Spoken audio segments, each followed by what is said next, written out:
Football താരമാകാൻ 12 വയസ്സുകാരി.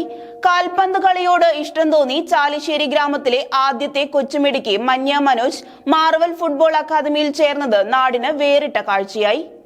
ചാലിശ്ശേരി ആലിക്കര ആന്തൂർ വളപ്പിൽ മനോജ് സുജാത ദമ്പതിമാരുടെ 4 മക്കളിൽ ഏറ്റവും ഇളയ മകൾ മഞ്ഞയാണ് ഫുട്ബോൾ കളി പഠിക്കണമെന്ന ആഗ്രഹം വീട്ടുകാരോട് തുറന്നു പറഞ്ഞത്. കഴിഞ്ഞ ദിവസം കൊച്ചുമിടുക്കിയുടെ ആഗ്രഹം Marvel arts and sports club ഏറ്റെടുത്തു.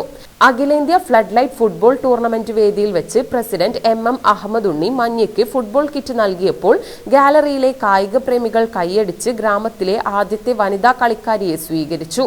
100 പേരടങ്ങുന്ന ഫുട്ബോൾ അക്കാദമിയിലെത്തിയ മഞ്ഞയെ കഴിഞ്ഞ ദിവസം അക്കാദമി കോച്ചുമാരായ ജ്യോതിദേവ്, PK സ്റ്റീഫൻ എന്നിവരും ക്യാമ്പിൽ മറ്റു സഹപ്രവർത്തകരും ചേർന്ന് സ്വീകരിച്ചു.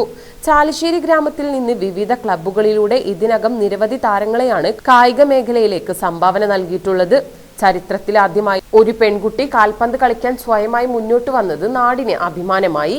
കാൽപന്ത് കളിയെ സ്നേഹിക്കുന്ന അമ്മയുടെ അച്ഛനായ പ്രശസ്ത നാടക നടൻ നെമനേങ്ങാട് തിയേറ്റർ വില്ലേജ് ചെയർമാൻ ആത്രപ്പുള്ളി നാരായണനിൽ നിന്നുള്ള പ്രചോദനമാണ് മഞ്ഞ കാറ്റുനിറച്ച തുകൽപന്തിനെ പ്രണയിക്കാൻ കാരണമായത്. ഇളയ അനുജത്തിയുടെ ഫുട്ബോൾ പ്രേമത്തിന് ചേച്ചിമാരായ മഞ്ജു, മീതു, മുക്ത എന്നിവരും അച്ഛനും അമ്മയും മികച്ച പിന്തുണ നൽകി. കുന്നംകുളം ബദനി സ്കൂളിലെ 6ാം ക്ലാസ്സുകാരിയായ മഞ്ഞയുടെ ഇഷ്ടതാരം കേരള ബ്ലാസ്റ്റേഴ്സിന്റെ ആഡ്രിനിലൂടെയാണ്. ഇതിനകം നിരവധി ഷോർട്ട് സിനിമകളിലും മഞ്ഞ അഭിനയിച്ചിട്ടുണ്ട്.